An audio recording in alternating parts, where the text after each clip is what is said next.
আমরা শুনেছি কোন কোন দল নাকি বলে মেলা টেহা লাগবো।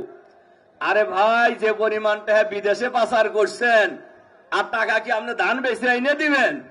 টাকা বাংলাদেশের জনগণের টাকা। এই টাকা খরচ হওয়ার জন্য আপনারা তো দরদ কেন? আসলে দরদ নয়, এখানে অন্য রহস্য লুকিয়ে আছে।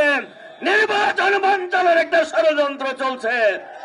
আমরা বলি নির্বাচন যথা সময়ে হতে হবে, গণভোট জাতীয় নির্বাচনের আগে দিতে হবে, লেভেল প্লেইং ফিল্ড তৈরি করতে হবে, আইন শৃঙ্খলা পরিস্থিতির উন্নতি করতে হবে, গণহত্যার বিচার করতে হবে, ভোট কেন্দ্রে ভোটাররা যাতে নির্বিঘ্নে যেতে পারে এর পরিবেশ নিশ্চিত করতে হবে। এটা সরকারের দায়িত্ব। কেউ কেউ ভাবছেন আওয়ামী স্টাইলে নির্বাচন করবেন, কিন্তু জেনে রাখুন এই স্বপ্ন ভুলে যান। বাংলাদেশের মানুষ আওয়ামী স্টাইলের কোন নির্বাচন বাংলাদেশের মাটিতে আর হতে দেবে না ইনশাআল্লাহ।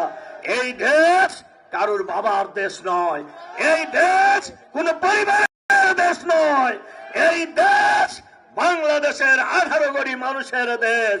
এই দেশ আগামী দিনে কিভাবে পরিচালিত হবে এটা নির্ধারণ করবে বাংলাদেশের জনগণ ইনশাআল্লাহ।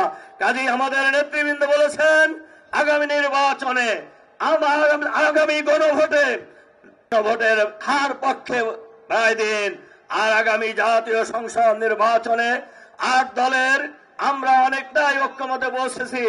এক জায়গায় একজন করে প্রার্থী থাকবে, 8 দলের প্রার্থীরা যেখানেই থাকবে তাদের প্রতীকে আমরা ঐক্যবদ্ধভাবে ভোট দেবো ইনশাআল্লাহ।